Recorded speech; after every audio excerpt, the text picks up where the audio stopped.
সংস্কার সংস্কার সংস্কার বলে নির্বাচনকে পিছিয়ে দেওয়ার জন্য যেভাবে উঠে পড়ে লেগেছে, তাদের বিরুদ্ধে আমাদেরকে অবশ্যই অবশ্যই অবশ্যই সচেতন হতে হবে। এই সচেতন হতে গিয়ে আমাদেরকে একত্রিশ দফা আমাদের মনে বিকাশে আমাদেরকে ধারণ করতে হবে। সেই দফাগুলোকে আপনারা তারা বিশ্লেষণ করে, কারণ এখানে প্রত্যেককে একটা করে হাতে দেওয়া হয়েছে। এখন আপনাদেরকে বিস্তারিত ব্যাংকে বলতে হবে না। আমাদের প্রথম বক্তা যিনি একটু আগে চলে গেছেন চট্টগ্রাম মহানগর কেন্দ্রীয় বিপ্লব বিষয় সচিব যারা নাজির রহমান, উনি পুঙ্খানুপুঙ্খানে এই ব্যাপারে আলোচনা করেন। এখন সময় নষ্ট করে লাভ নাই। আমি আজকে প্রধান অতিথির দৃষ্টি আকর্ষণ করছি, আমরা দেশ এখন নির্বাচনের দিকে ধাবিত হচ্ছে। তাহলে আমাদের এমন কোনো কাজ করার সম্মুখীন হবে না যাতে করে আমরা ভোটের লড়াইয়ে পিছিয়ে যাই। কারণ আমাদের প্রতিপক্ষ জামাত আছে, আমাদের প্রতিপক্ষ নাগরিক পার্টি নামে একটি কিস পার্টি গঠিত হয়েছে। সুতরাং এটা মাথায় রাখতে হবে।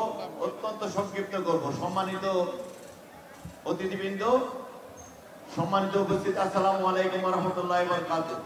সংগ্রামী বন্ধুরা, আমাদের এই যে 31 দফা কর্মসূচি, সেই 31 দফা কর্মসূচিটা কি?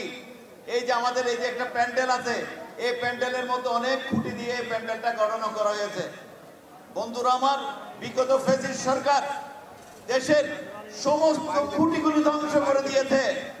আজকে আমাদের নেতা বলেছেন আগের মতো দেশটা যেখানে ছিল, টেক ব্যাক বাংলাদেশ, যেখানে আমাদের দেশ যেভাবে ছিল সেইভাবে আবার নিয়ে যাওয়ার জন্য এই 31 দফা কর্মসূচি দেওয়া হয়েছে। বন্ধুরা আমার, তাই 31 দফার মূল কাজ হচ্ছে আমাদের নেতা কর্মীদের আমরা সৎ থাকবো, মানুষের জন্য রাজনীতি করবো। আপনারা ছোট ছোট কমিটি করবেন, ছোট ছোট কমিটি করে আপনারা যেসব নেতা কর্মী তাদের বিরুদ্ধে কোনো ধরনের কালিমা নাই, যারা সম্পূর্ণ বিভিন্ন ধরনের অপকর্ম থেকে সম্পূর্ণ মুক্ত আছেন, ভালো মানুষ হিসেবে পরিচিত, এই ধরনের লোককে পাঠিয়ে, কারণ একজন যে চাঁদাবাজি করে তারা কমিটিতে রেখে আপনারা যদি কারো ঘরে পাঠান তাহলে কিন্তু আপনারা ওই ঘরে ঢুকার ঘরে সুযোগ থাকবে না। সুতরাং যারা চাঁদাবাজিতে লিপ্ত নয়, টেন্ডারবাজিতে লিপ্ত নয়, সেদিন কয়েকদিন আগে আমাদের কেন্দ্রীয় অনেক নেতা এসেছিলেন, আমাদের ভাইস চেয়ারম্যান এসেছিলেন, যুবদলের কেন্দ্রীয় সভাপতি এসেছিলেন, কৃষক দলের কেন্দ্রীয় সাধারণ সম্পাদক এসেছিলেন। সেদিন বাংলাদেশ জাতীয়তাবাদী দল এবং আমাদের এই চাঁদাবাজির বিরুদ্ধে কোনো অবস্থায় চাঁদাবাজ টেন্ডারবাজ এদের দলে কোনো অবস্থায় স্থান দেওয়া হবে না। যারা এগুলি করছেন আপনাদেরকে আমি সাবধান করে দিতে চাই, কারণ দলের নেতা তারেক রহমান সাহেব, এই দলের নেতা হচ্ছে তারেক রহমান সাহেব।